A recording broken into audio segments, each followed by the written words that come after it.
वालेकुम नाज़रीन। नाज़रीन, इस दुनिया में रहते हुए हमें बहुत से मसाइब व आलाम का सामना करना पड़ता है। बहुत सी मुश्किलात, बहुत सी तकालीफ जो हैं हमारी ज़िंदगी का हिस्सा बनती हैं। बाज़ औक़ात तो ऐसा होता है कि तकालीफ और मसाइब का एक लामुतनाही सिलसिला शुरू हो जाता है। एक मसले से अभी निजात नहीं मिली होती और बहुत से मसाइल सर उठा के बैठ जाते हैं। यानी मसला क्या होता है कि इंसान एक मुश्किल से अभी निकला नहीं होता और बहुत से मसले जो हैं उसे अपनी गिरफ्त में ले लेते हैं। ज़िंदगी इन्हीं मसलों, इन्हीं मशक्क़तों, इन्हीं तकालीफ के दरमियान गुजरती है।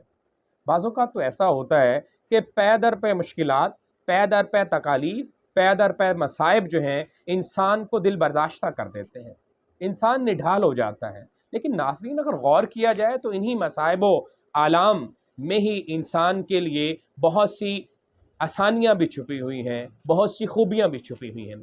और मसाइब व आलाम इंसानी ज़िंदगी का हिस्सा और ख़ासा है, क्योंकि कुरान पाक में इरशाद फरमा दिया क्या, लक़द खलक़नल इंसान फ़ी कबद, बेशक हमने इंसान को मुशक्क़त में पैदा किया। इसका मतलब मसाइब और आलाम इंसानी ज़िंदगी में आना लाज़िमुल मलज़ूम है।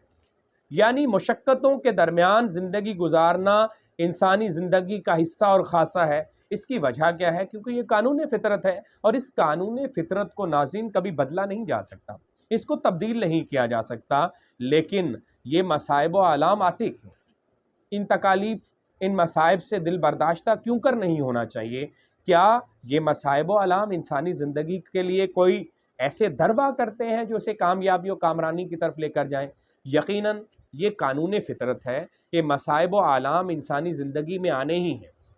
क्योंकि एक रूसी नफ्सियात दान नेमलो लिखते हैं कि ये नाकाबिले तसव्वुर है, ये बात नाकाबिले तसव्वुर है कि इंसानी ज़िंदगी अलमिये से खाली हो। इसका मतलब इंसानी ज़िंदगी में आलाम, मसाइब और परेशानियाँ लाजिम हैं और आनी ही हैं। क्यों आती हैं? इसके पीछे कुछ वजूहात छुपी हुई हैं। इसकी वजह क्या है कि यही मसाइब व आलाम जो बज़ाहिर ज़हमत लग रहे होते हैं, अपने साथ बहुत सी रहमतें समेटे होते हैं। कामयाबी और कामरानी असल में इन्हीं मसाइब व आलाम में ही पिन्हा है। मसाइब व आलाम में ज़िंदगी गुजारने वाला शख्स ही असल में ज़िंदगी गहरी मानवियत के बारे में आशनाई हासिल करता है, ज़िंदगी के बारे में जानकारी हासिल करता है। और यही तकालीफ इंसान को इंसान बनाती हैं और इन्हीं तकालीफ से इंसान की ख़ाबीदा सलाहियतें उजागर होती हैं और वो माशरे में एक बेहतर इंसान के तौर पर उभर कर सामने आता है। इसका मतलब क्या हुआ कि तकालीफ और मसाइब असल में कामयाबी का ज़ीना है, कामयाबी का सबब है। कामयाबी उसी के कदम चूमती है जो तकालीफ और मसाइब को बर्दाश्त करता है।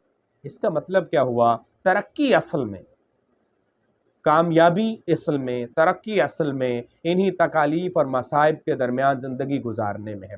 किसे ख़बर कि शबों का वजूद लाजिम है, किसे ख़बर कि शबों का वजूद लाजिम है फ़ज़ा में चाँद सितारे उछालने के लिए, कि अगर ये चाँद सितारे आसमान पर चमक रहे हैं तो हमें चमक इसलिए नज़र आ रही है क्योंकि आसमान पर अंधेरा है। अंधेरे के बाद ही उजाले होते हैं, मुश्किल के बाद ही आसानी होती है, तकालीफ के बाद ही इंसानों को ज़िंदगी आराम और सुकून की अमाजगा बनती है। लेकिन ज़रूरत इस अमर की है कि इन तकालीफ से खुशियाँ कशीद करें।